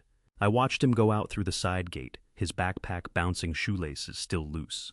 Then I stood alone in the April yard beside Lorene's tulips and drew the small spiral notebook from my coat pocket and opened it to the page where I had left off and wrote the date. Then I wrote April, Cooper. He sees clearly. He always has. I put the notebook away. I went inside and picked up the phone. I dialed Lorene's number. It rang twice. She answered. Hal, she said, just my name, but the way it came out told me she had been waiting for the call. The tulips are up, I said. All of them. There's a purple one you never told me about. A silence. Then, very quietly, I know. I was hoping you'd like it. Come home, Lorene. I said Cooper wants to show you. Lorene came home on a Wednesday afternoon in late April, carrying her overnight bag and her book club tote, wearing the particular look of a woman who has reached a decision and arrived safely at the other side of it. She came through the front door, set her bag down in the hall, and stood in the kitchen doorway taking in the room the way you take in something you've been away from long enough to see with fresh eyes. I was at the stove with a pot going. I didn't make a ceremony of her return. I asked whether she was hungry. She said yes. She washed her hands at the sink and laid the table without being asked. And we ate together for the first time since Christmas Eve, and the food was good, and neither of us said the things that still needed saying, because some things settle better when you don't crowd them. That evening she walked out to the south fence and stood before her tulips for a long while. I watched her through the kitchen window. She had no idea I was there. She touched the purple one with 2 fingers gently, the way you reach for something you weren't certain would still be standing. May came in, and the tulips gave way to the first real warmth of the year. Lorene reclaimed her garden with the concentrated energy of someone making up for time, lost pruning, putting new things in the ground, reworking the herb bed along the back wall. The house felt different with her home, not in any loud way, the kind of difference you register the way you notice steady voltage after months of working a circuit that's been running short. I had settled back into my own rhythms, coffee on the porch in the mornings, woodworking through the afternoons. The consulting work with Neil Farrow on restructuring my finances was drawing to a close. Every account, properly titled, every authorization, reviewed and cleared, everything sitting exactly where it ought to be. It was on a Tuesday morning in the second week of May that my phone rang with a number I didn't know. An area code I recognized, the city where I had worked for the last 12 years of my career before the county job. I answered it. Mr. Beckett said, a woman's voice, professional and level. My name is Diane Ashworth. I'm the project director for infrastructure development at Dominion Grid Solutions.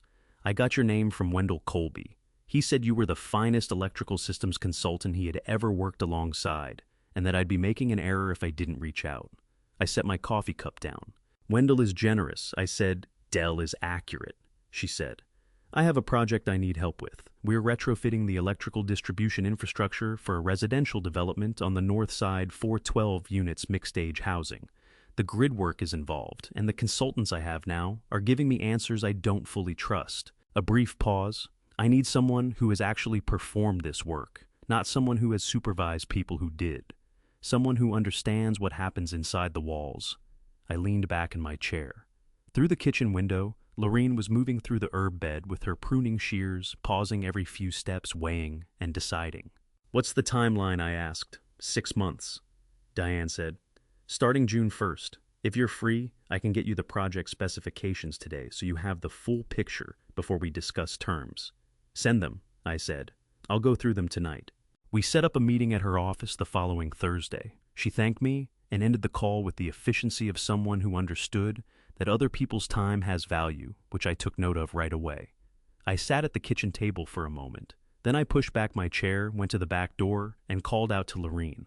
She looked up from the herb bed, one hand raised to shade her eyes from the May morning light. I have a meeting Thursday, I said. Someone wants to bring me on as a consultant for a power grid project. Lorene lowered her pruning shears. Hire you, she said. Not quite a question. Something closer to a reckoning. 6 months, I said. Diane Ashworth, project director at Dominion Grid Solutions. Lorene held my eyes for a moment with an expression I hadn't seen in some time, pride plain and unhedged, the kind that has no need to announce itself. She turned back to her herbs. Tell her yes, she said. I called Dell that afternoon. He picked up before the second ring. She called. I know, he said. She rang me after to say she'd talked with you, Hal. She means it. This is a real project, real money. Specs are coming today. I said the contract would be 6 months of independent consulting. I'd file it as self-employment income, pay the quarterly estimated taxes the same way I'd handled union work. I paused. The number she mentioned was $85,000. Dell went quiet for exactly 2 seconds. 85,000, he said slowly. For the useless old electrician, I said. He laughed full and unguarded the laugh of a man who is genuinely delighted, and I found myself going right along with him, which was something I hadn't truly done since before Christmas. It felt like a door swinging open in a room that had been sealed a long time. Don't go telling anyone the number, I said once we'd both come down. Hal Dell said I already told Harriet. Dell. She wanted to know. She specifically asked a pause. She said, and I'm quoting her directly, that Clive Stanton could take his pocket square and his Hilton Head condo and sit with what it means that a retired electrician just out-earned his entire retirement savings in 6 months. I pressed my palm flat on the kitchen table and looked up at the ceiling. Tell Harriet thank you, I said. She also made a pie, Dell said. She says you're coming for dinner Friday. I looked out the window at Lorene, moving through the garden, unhurried, purposeful, exactly where she belonged. Tell her we'll both be there, I said.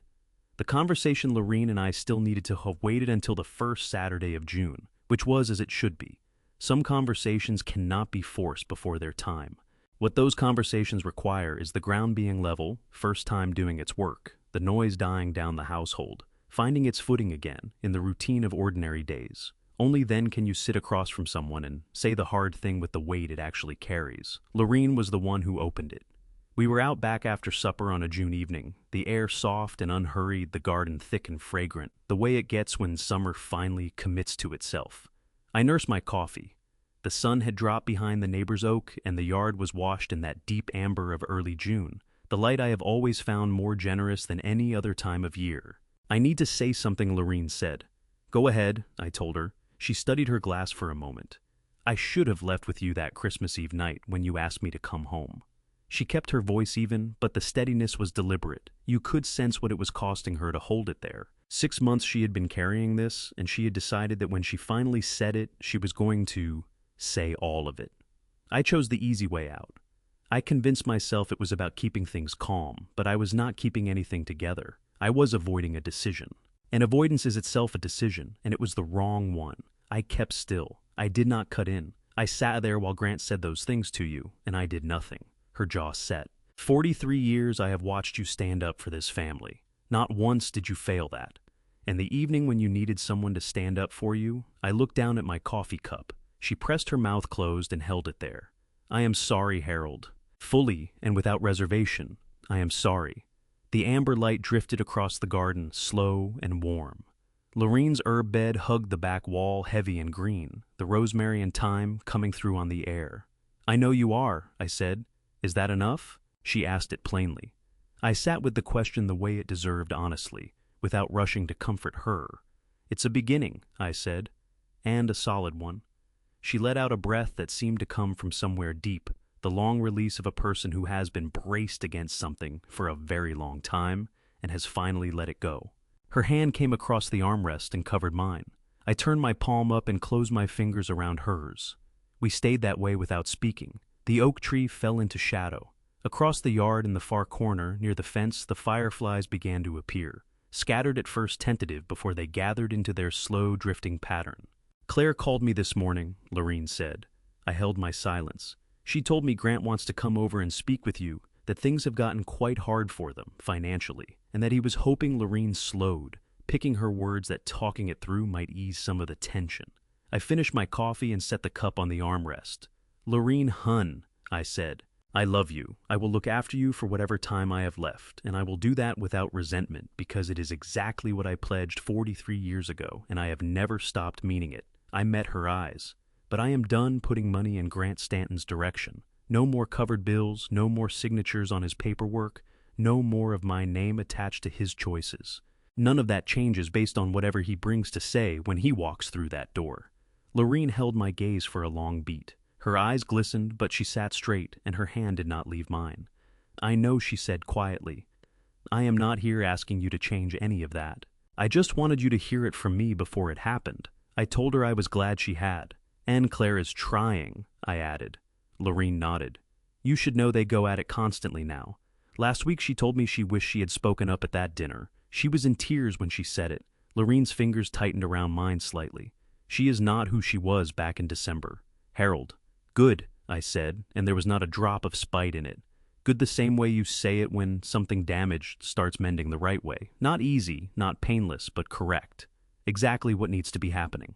Will you let her come? Lorene asked. Claire is my daughter, I said. That door does not close on her. Not ever. I let a moment pass. Grant can come too, provided he comes straight. But I will be able to tell the difference. I always have been able to Lorene. She nodded once. She took me at my word. That was always the particular thing about Lorene 4 decades together, and she had learned to hear the difference between something I was saying and something I meant all the way through. She did not push past the latter. By now, the fireflies had taken over the lower air of the yard, dozens of them moving through the dark in their silent, scattered light. Cooper had been wild for fireflies when he was small.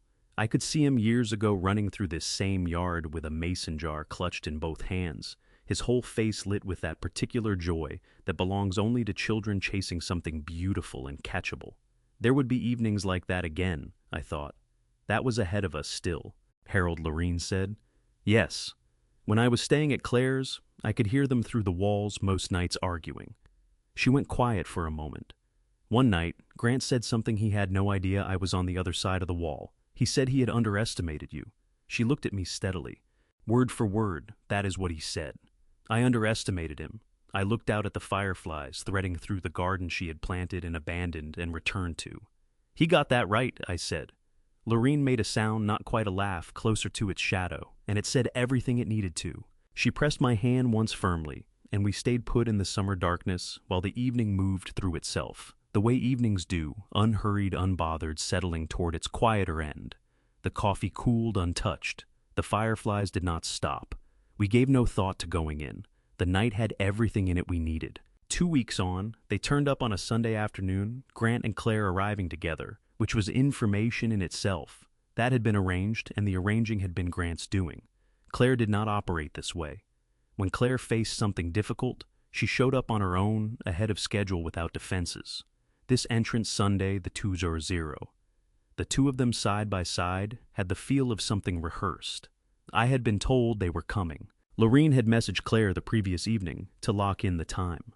I put the morning to use in the garage, finishing the bookshelf I had begun for Harriet's reading corner back in January. Solid oak tight joinery, the kind of work that holds. I ran the final panel through the sander, put the last coat of finish on, and left it to cure. Then I cleaned up, put on a fresh shirt, and went inside to start a pot of coffee.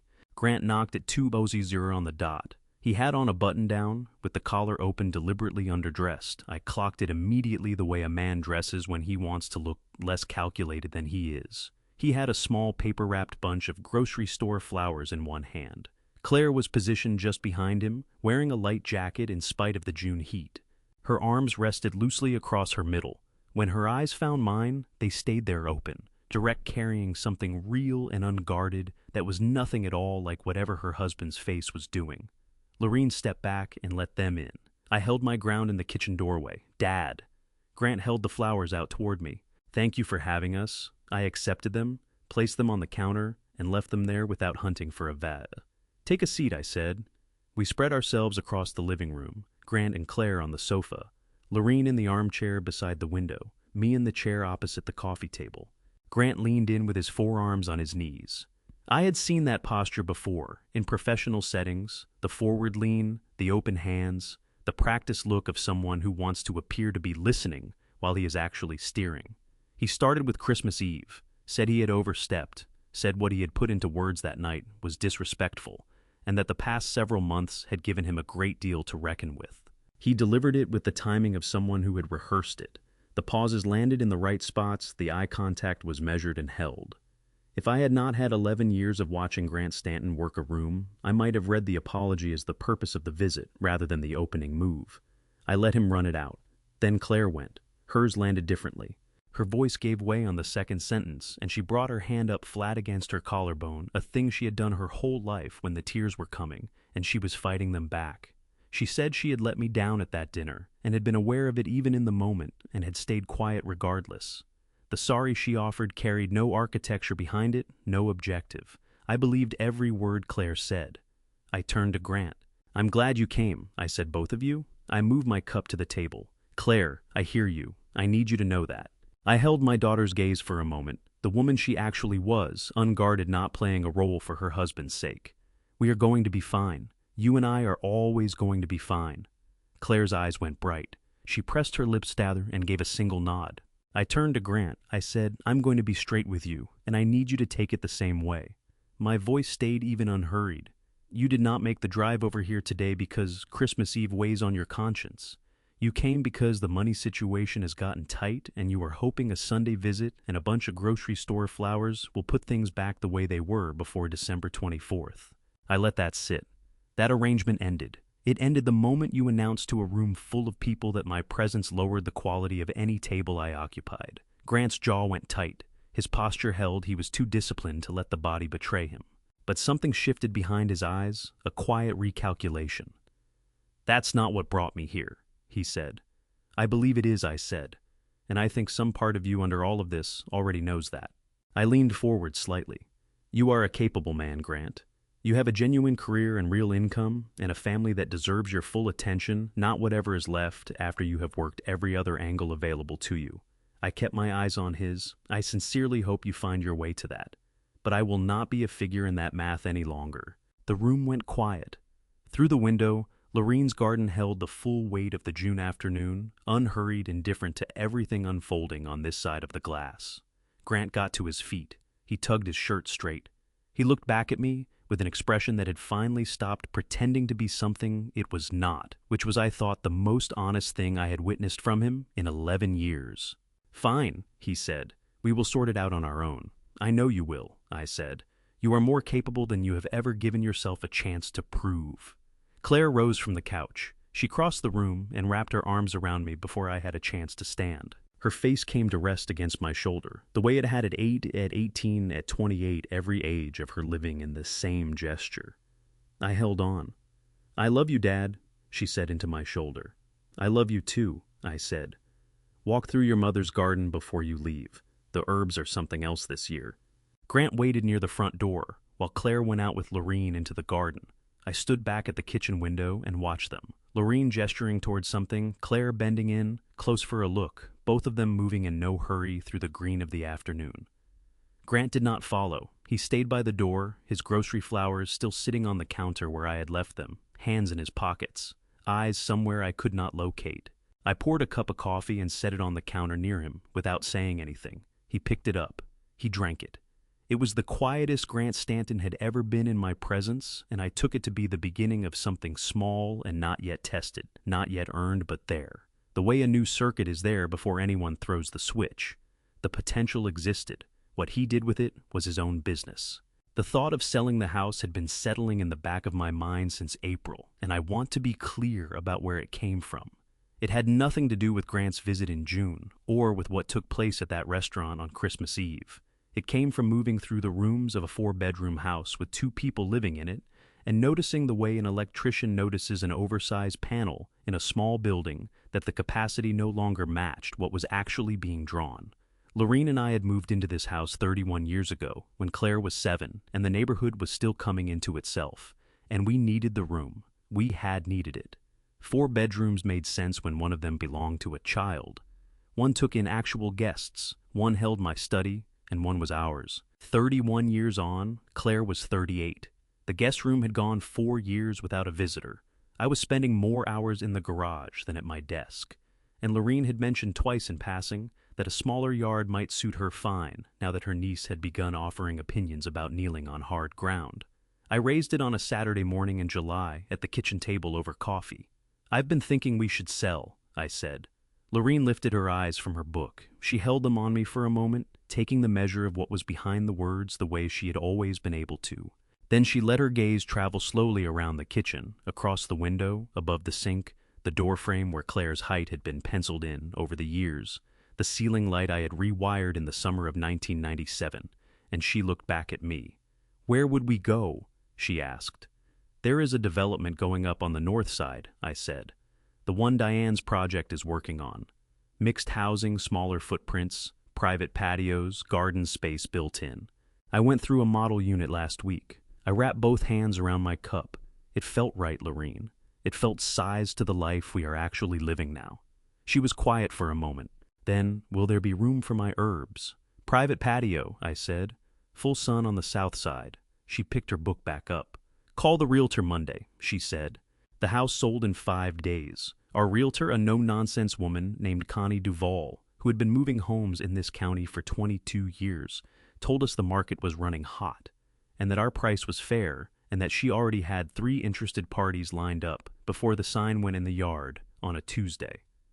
By Sunday, we had a signed contract. The buyers were a young couple, early 30s, with a 4-year-old daughter, and they carried about them the unmistakable look of people standing at the start of something. I shook the husband's hand in the driveway the day we signed, and found myself thinking of standing in that same driveway at 37 with a 7-year-old Claire on my shoulders and a life that stretched ahead without a visible horizon. Take good care of it, I thought. We spent August packing. Lorene moved through it systematically and without sentiment, the way she handled most practical matters, which I had always respected. She held on to what counted and let go of what did not, and trusted her own judgment on the difference. I did the same. By month's end, the rooms were mostly boxes, and the house had begun to carry the feeling of what it was becoming, somebody else's. Claire came on a Saturday in September to help. She came by herself, which I was glad for. She worked in the kitchen alongside Lorene, wrapping dishes, and I could make out their voices through the wall while I took apart the bookshelf in the study. Lorene's voice low and measured Claire's lighter, breaking into laughter now and then, over something. I stayed where I was. There are conversations between mothers and daughters that do not need a father in the room. At some point, Claire appeared in the study doorway, holding a cup of coffee for me. She leaned against the frame and took in the bare shelves. Grant thinks you're doing this because of him, she said. Grant tends to think most things are, I said. Claire pressed her lips together, holding back a smile she had not fully committed to. Are you, though even a little? I set the cup down and looked at her straight. No, I said. Your mother wants a smaller yard. I want a garage I do not have to heat come January. This house has done what it was supposed to do. It is time to let it go. Claire nodded. She looked at the empty shelves for another moment. I used to do my homework in here, she said. You would be at the desk and I'd be on the floor, and you'd help me through the math without ever making me feel slow for not following it. You were never slow, I said. You just needed it explained a different way. She looked at me with the open, unperforming eyes she had when no one else was watching. I know, Dad, she said quietly.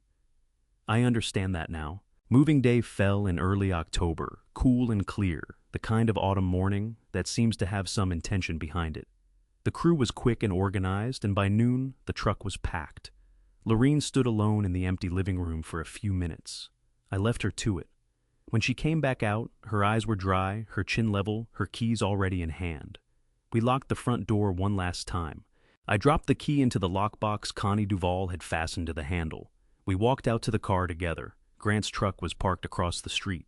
I had not told him the moving date.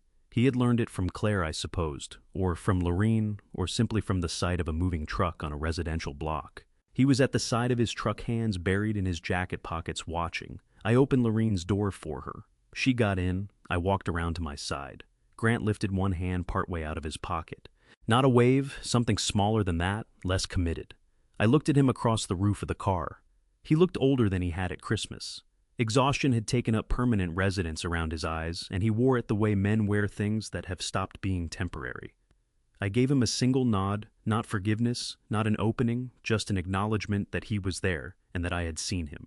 The condo had a small balcony on the south side that pulled in the morning sun from 7 until around 11:00, depending on the time of year. In October, when we arrived, the light held until 9:30 and carried the smell of fallen leaves and that sharp, clean cold of early autumn. By December, it came in shorter and lower, striking the terracotta pots along the railing at an angle that made them glow like something warmer than fired clay. Lorene had her herbs planted in those pots within the first week, rosemary, thyme, and ambitious basil that had since surrendered to the November cold, but that she had not yet moved inside. I noticed it each morning as though she was allowing it one last opportunity to prove her wrong. The tomato plants from summer had been cleared out long since, but she was already mapping next year's varieties. I knew this because a seed catalog had appeared on the kitchen table sometime in November and had not moved from that spot. I was on the balcony with my coffee on the second Saturday of December when Wendell Colby came through the front door, carrying a paper bag from the bakery 3 blocks over, moving with the easy comfort of a man who had been given a spare key and understood the full weight of that. He pulled the second chair up and sat down and opened the bag on the small table between us. Inside, 2 pecan rolls the size of a man's fist, still warm, wrapped in parchment. He held one out to me without asking. I took it without thanking him because that kind of formality had been unnecessary between us for 20 years. We sat in the December morning light and worked through our pecan rolls and our coffee and looked down into the courtyard where a maintenance man was threading white lights through the bare branches of the ornamental pear trees along the path to the main entrance. He moved without hurry, working one section at a time, testing each strand before going on to the next. I watched him and thought, there is a man who knows his job. How's the consulting wrapping up? Dell asked. Coming to a close, I said. Final report is due the 15th. Diane wants to take it to the board before the holidays. I drank my coffee. It was solid work, a complicated grid, a lot of legacy infrastructure that had been patched and repatched across 30 years without anyone ever stepping back to look at the whole system at once. I shook my head. You cannot go on patching indefinitely and expect it to hold. At some point, you have to go back to the panel and work from what is actually in front of you. Dell nodded. He knew I was not speaking only about the grid. Grant and Claire, he said. Claire calls on Sundays, I told him. We talk for 20 minutes, half an hour sometimes. She sounds more settled than she did in the spring. I turned my cup in my hands. Grant sent a text 2 weeks back.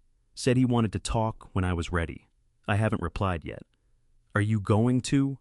I looked down at the maintenance man who had come to the end of a section and stepped back to assess it before moving forward. Yes, I said. When the moment is right, I am not dragging my feet and I am not holding a grudge. I just need some confidence that what he wants to say is worth the time it takes to hear it. I let a beat pass. He'll get there or he won't. Either way, I will be fine. Dell picked up the last piece of his pecan roll. Clive Walsh moved back to Raleigh, he said. Harriet heard from Faye. Apparently the Hilton Head arrangement fell apart once Grant stopped sending the monthly payments. I took this in without much reaction. How is Clive getting on? According to Faye, not. Well, Dell said. But that's Clive's burden to carry, not yours. No, I agreed. It isn't.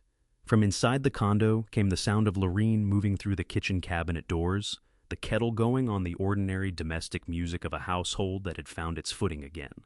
Smaller than before, quieter, exactly the right size. My phone buzzed on the table. I checked the screen. Cooper was calling on video. I answered. His face filled the screen hair, pointing in every direction, a gap in his front teeth, now partially closed by a new tooth that had grown in at a slight angle already noted by his orthodontist. Behind him, I could make out the kitchen of Claire and Grant's house with a half-decorated Christmas tree visible through the doorway. Grandpa, he said it the way he always said it, with the total satisfaction of someone who has arrived exactly where they meant to be. Hey, Bud, I said. Merry almost Christmas. Merry almost Christmas. He held the phone too close the way children do, so I was mostly looking at his forehead and one eye. Grandpa, we got a real tree this year. Daddy said we were going to do it ourselves. So we went out to the Pemberton lot, and I picked it, and it's really big. Mom says it's too big, but Daddy says it's fine. I glanced at Dell. He was watching the screen with the look of a man who finds 9-year-olds consistently entertaining. What kind is it? I asked. A Fraser fir, Cooper said, with complete authority. The man at the lot told me. They smell really good. Do you and Grandma Lorene have a tree? A small one, I said. On the balcony table. Your grandmother put lights on it last week. Can I see it? I turned the phone and showed him the small potted tree Lorene had brought home from the garden center in November, strung with white lights. She switched on every evening when the December dark closed in early. Cooper made a sound of genuine appreciation. I like it, he said. It's cozy. That's exactly what it is, I said. He pulled the phone back close to his face. Grandpa? Are you and Grandma Lorene coming for Christmas Eve? I had not settled on that yet.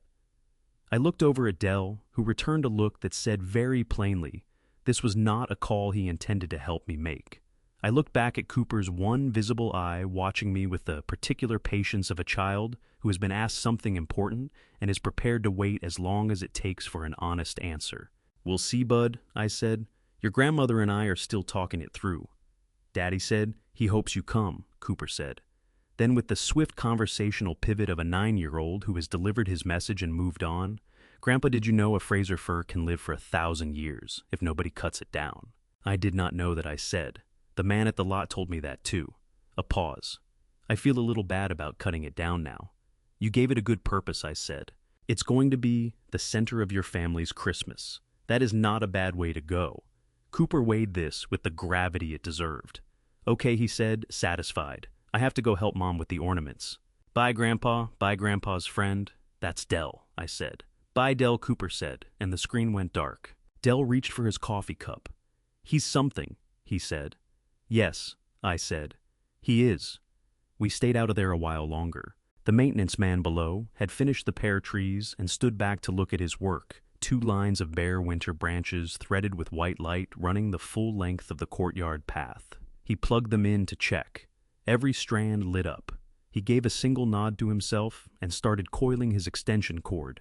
I looked at the small tree on the balcony table, with Lorene's white lights at the terracotta pots holding their herbs at the courtyard below, quietly coming to life in the December morning.